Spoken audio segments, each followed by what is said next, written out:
towards our second group's conceptual dynamics between human and natural system.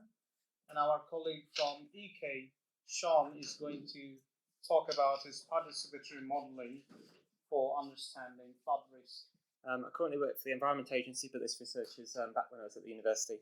So I'm going to talk a bit about a research project that went on as part of my PhD that culminated in 2017 that looked at how one could use different participatory modelling techniques to get communities more involved in flood risk modelling, and then both of those communities, as you'll see in a moment, come from the UK. So in terms of what's happening with participation in the UK, there's a general call by legislation on a number of scales to try and get decision making fairer. I'm sure that's reflected in a lot of different countries, more democratic, and increasingly being tailored to local needs. So responsibilities for flood risk management in the UK, particularly since the widespread flooding in 2007, have been more and more devolved to local community level. There's also a range of benefits for participation beyond what would have gone on in the past. Participation would have been more limited consultation, and so a lot of flood risk management wants to look at the potential benefits of having more active participation, and that brings about lots of different benefits, including making the whole process more democratic, and also about better incorporating local knowledge that exists on flood risk. And as I've mentioned, we've been devolving responsibilities to the local level, and that brings in a lot of stakeholders that wouldn't usually have had a responsibility or an active role in flood risk management before. So in terms of the process, this presentation is a lot about methods and participatory methods.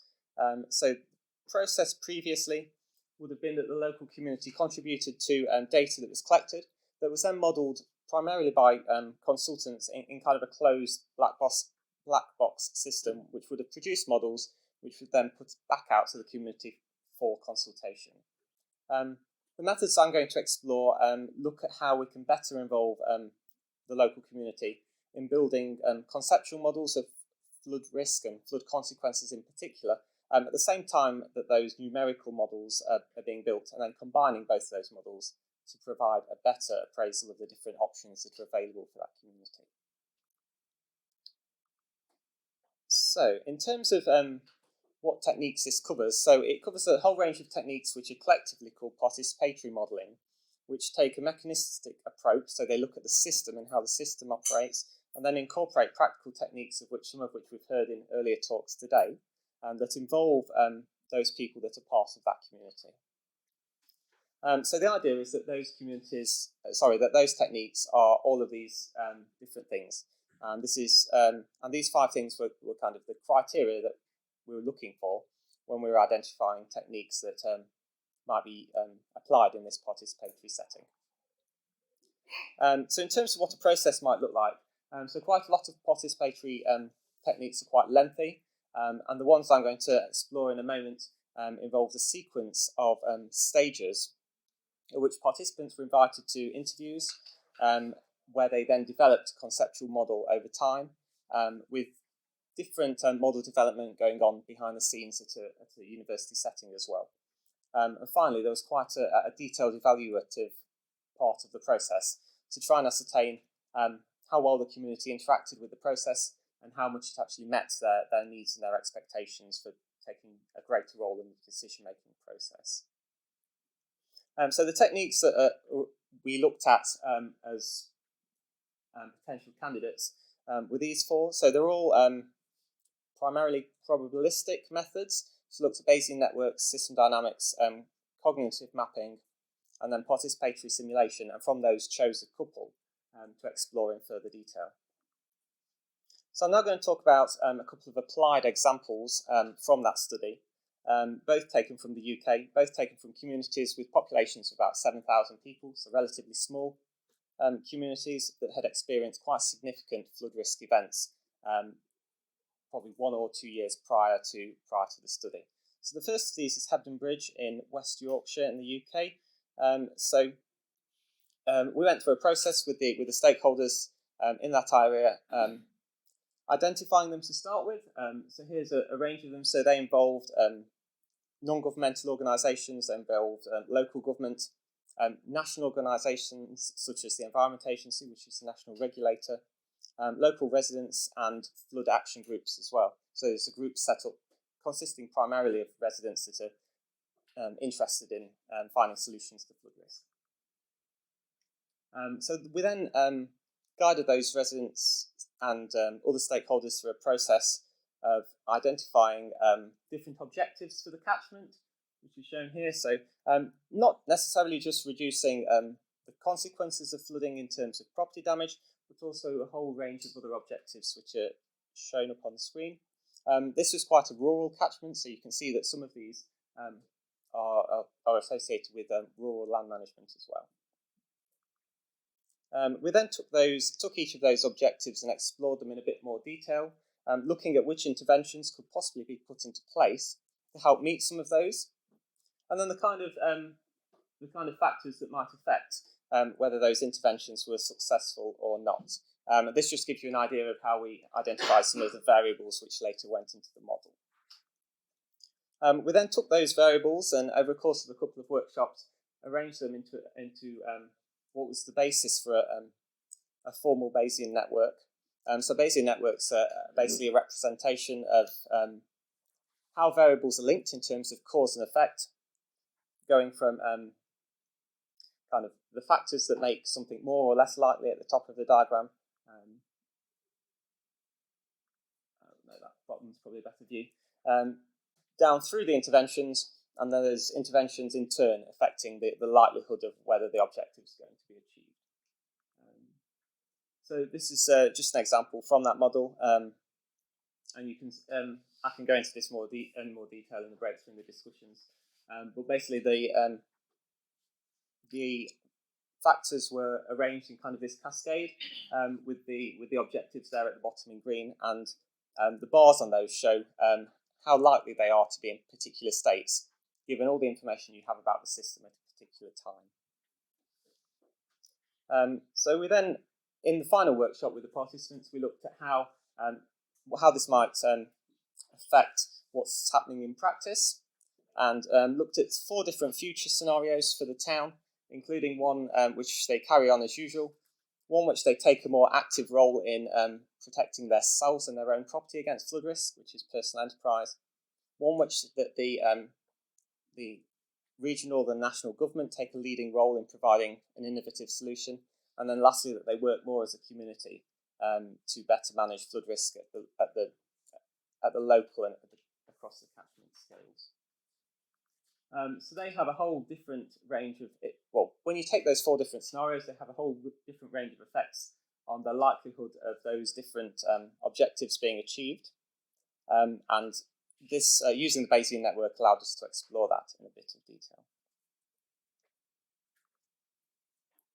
So you can see, for example, in terms of flood risk, which is the overall objective, reducing flood risk, the Bayesian network approach showed that a lot of the change that was required came from the changes to the social way in which flood risk was managed, in terms of property level protection, in terms of having a good flood action plan in place, in terms of general awareness amongst members of the community about flood risk and the actions they should take in times of flood. And that was quite a challenge for some of members of the community who perhaps would have previously looked at mainly changes to the channel as the required response. So you can see on this slide just some examples from how the community felt about using this technique, and some of that feedback then went into our formal evaluation. Just going to spend a moment talking about the second example, and then I'm probably going to finish. And then if you want to talk to me about evaluation, I can do that later on. So the second community we looked at was the town of Southall in Nottinghamshire, in the Midlands in the UK. Again, a community of a similar size, which has suffered quite a large-scale flood event about 18 months prior to the workshops taking place. The town, since the event, had built up quite a large group of people quite interested in managing flood risk in the local community and set up one of the most successful flood forums in the UK, which has since became a model that's been copied across the nation. And it attracted quite a high media and political interest as well after the event. And that provided the setting really for a second series of workshops, which was looking more closely at community resilience as a game was conducted in that community that helped identify flood hotspots around the town and the different interventions that we put into place in those hotspots to reduce different risks that were present there. So, for example, we took some elements of system dynamics. So we looked at how risk went up and down in terms of the stock, and then looked at what was at risk and how this risk changed with the depth of water in that location. So we used some hydrological and hydraulic models to get those depths at certain locations, and then we used discussions with the members of that community to ask how would risk change if the depth of water changed. So we use these risk damage curves to do that. And again, each line in that diagram shows a different receptor and how the risk level to that receptor might change depending on the depth of water. We then looked at, this is just an example taken from the model itself. So we looked at how different vulnerabilities might be changed when you implement some of the interventions that are shown there at the bottom of the screen, which include things like increasing the amount of preparedness, having a flood plan in place, road closures, flood warnings, and all that kind of thing, and how that either reduced exposure or increased vulnerability, and then how that fed back up to affecting the level of risk. So this is a typical model output from that system dynamics model that was built, and that shows how, so it's time on the axis across the bottom, and that shows how the risks change to different receptors over the course of a typical flood event. We then looked at, again, the different scenarios, which you've seen from a previous slide, and how under each of those scenarios, those risks might be managed differently, and how you might reduce risks to certain receptors and not others in locations. And again, we ran for each of the locations around the town, of which there were 8. We looked at how each of those scenarios might manage risk, which might be the most effective ways of lowering risks in those locations. And it was quite different results for each of those locations based on what was actually at risk there. And again, some excerpts from the participants of those processes.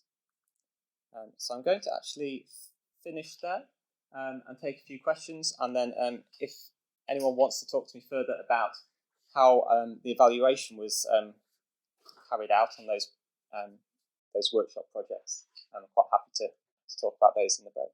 Thank you.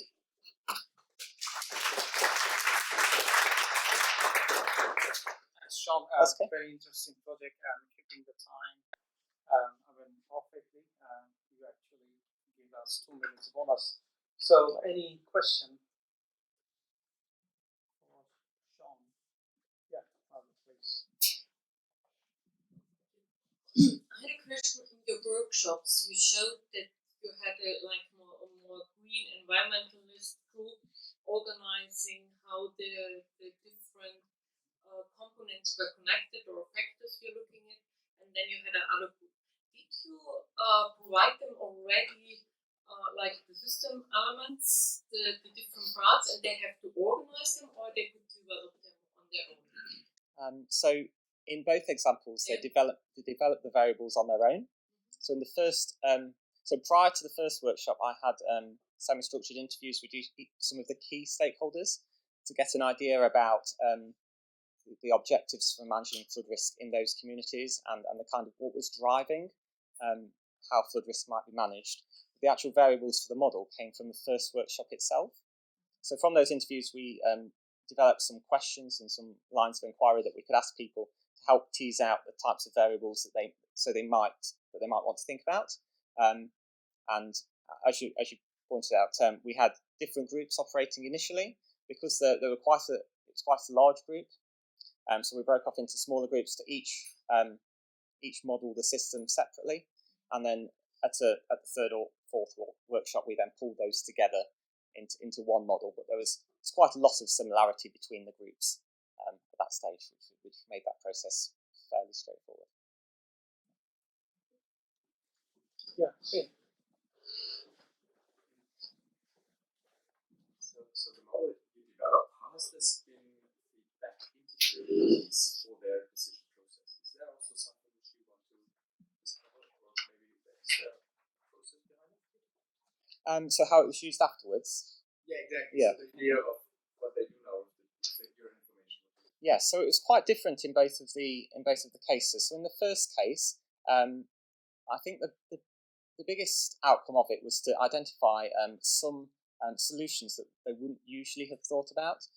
So primarily, flood risk defences in that particular region would have been engineered works, such as flood walls and embankments and things. For various reasons, these weren't relevant or wouldn't be useful in that particular community. So this process allowed them to explore how they might do things in the upland area and the higher areas of the catchment to start to slow the flow and to deal with flood risk more naturally. So it got them thinking about that whole range of solutions, and recently some of those solutions have actually been realised in that area. So it's helped them think about managing flood risk a little more differently. And then in the second one, it was more about providing reassurance to the community that they were doing the right kinds of interventions in the right places. So the outcomes of the workshops fed into local plans on how to manage flood risk differently. So, for example, they had a road closure plan. So the results of these workshops fed into where those closures should be and where they should focus their efforts to maximise, to get the greatest reduction in risk. Any more questions? Yeah. Thanks. If we go back to the second case, the innovative governance, could you provide a little bit of the details? It looks very impressive how they achieved that in terms of this reduction, like in comparing it to the other. What was exactly coming out of this? In terms of the different scenarios, so we looked at the four different scenarios we looked at were based loosely on a large project in the UK called Flood Foresight. One of those, as I mentioned, is business as usual. The one you picked out, innovative governance, is that the central government or regional government take invest more of their efforts in managing flood risk in that particular community. And we found in the example of Hebden Bridge, which was the first case study I talked about, that there was a lot of involvement from our Department for the Environment in the UK in using that site as kind of a testing area for natural flood management, for example.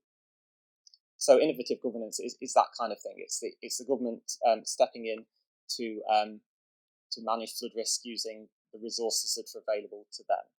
It's quite different in the second one, in that the community itself is a lot more active in putting into place measures that effectively they don't necessarily reduce the exposure to risk, but they do reduce vulnerability. So they make recovery quicker, and they make it easier for the community to get back to how it was before, or get back to an improved state afterwards.